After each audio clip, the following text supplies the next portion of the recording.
Every so often, a designer will sneak a black and white paper into their kit. And man, when they do so, I love it. Because when they do, they've gifted me a pattern that I can use in so many ways forever. One such way is for easy-peasy recolors. Let me show you what I'm talking about, baby.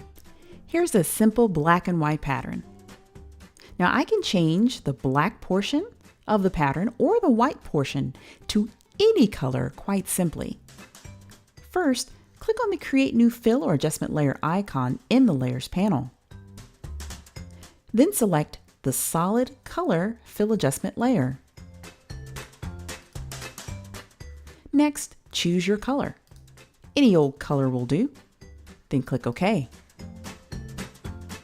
Click on the Normal Blend Mode at the top of the Layers panel to pop open your blend mode choices. If you want to replace the white tones from your pattern, select Multiply from the list.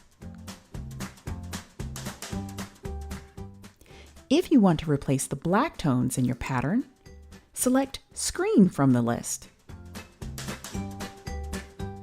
You can change the color that you've chosen by double-clicking the thumbnail of the Color Fill layer in the Layers panel and choosing any color that's in the rainbow. And that's it.